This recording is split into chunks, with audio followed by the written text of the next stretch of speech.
whether arranged marriages are better or love marriages are better. The answer to that is not simple, but it definitely plays a role in determining how this relationship is going to progress. When we say arranged marriage, what exactly do you mean? If you mean that you have no say as a female or as a male, and your parents just decide this is the person you're getting married to, and you wait for them to come, and on the day everything is confirmed, the nikah is done, and suddenly you see your spouse, in that case we will tell you from a religious perspective, it is wrong. It is wrong. It doesn't work that way. But if you are saying an arranged introduction, whereby the parents say, you know what, my son, you're ready to get married. I'd like to introduce you to such and such a person. Or one of my friends has a daughter and I'd like you to meet this person. That's called an arranged introduction. And I'd like to think in the case of a lot of us, that still applies.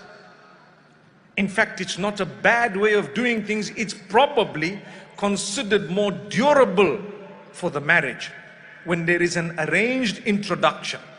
Once you're introduced, you meet, you must meet. You speak, you must speak. And not just once, until you are satisfied. This is the person. Yes, I was introduced by my father to a family who has a son, for example, or a daughter. And I met them once and twice and thrice, and I found them to be absolutely amazing. Inshallah, we're getting married. And you find, how could you get married in such an arranged system? I tell you that's not wrong, because the meaning of the term arranged marriage differs from situation to situation. In this case, it was an arranged introduction. You have the right to decline. My beloved parents here, if your child has declined someone, please support them, stand up for them, and don't shove it down their throats. It's not you getting married, it's them getting married. You might want to ask them, oh, but why? They might give you a reason. The reason might be strong, it might not be strong.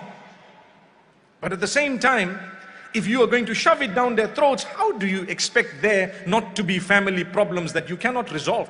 They come to you 30 years later and say, I never ever wanted to marry you, my father forced me. You go back to the father and grip him and say, look, what did you do, man? Subhanallah. That's what one would like to do. Because it was criminal to force. So my brothers and sisters, then when it comes to what is known as the love marriages of today, the pros and cons of it, we need to realize it's easy to be fooled. So very early in that relation, you better introduce some of your family members to this individual so that they are able to guide you as to what they may notice, because the eye of love does not notice the flaws initially. That initially is extremely important. The minute you get married, you start noticing all the flaws, mashallah. But I knew you for 8 years. Someone says, I went out with this guy for 8 years. Oh, you should have got married after the first 8 minutes, by the way. But I went out with this guy for 8 years. Everything happened. And so now when I got married, we just can't get along. Well, I tell you what, I'm a believer. I can tell you that the first 8 years, Shaitan was just beautifying yourselves to each other. The minute you did the right thing, he did the opposite. That's why it's important. If you have met someone, my beloved elders, who are a little bit older perhaps, listen carefully to what I'm saying, because some of us don't want to admit reality and we don't want to do the right thing. If your child comes up to you and says to you that I have come across someone, be it at work, be it at the university, be it somewhere, it's not something I encouraged, it happened. They went out.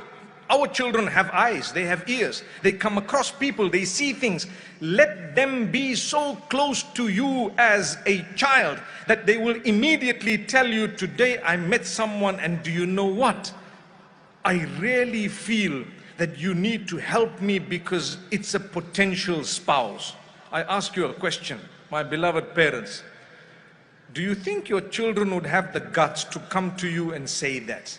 If the answer is no, please, we're living in a century and in an age where you need to have a relationship where they can come up to you and tell you exactly that. And how you react shouldn't be an outburst.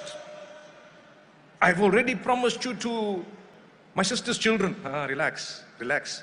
You promised who? By the way, who is getting married here? Is it you or me? That's the question. May Allah grant us ease.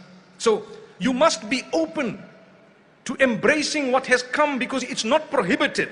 If it was totally prohibited, we would tell you no. But culturally, we feel like we don't want to do this simply because the shackles of culture have not yet left us. And cultures are brilliant, they are good.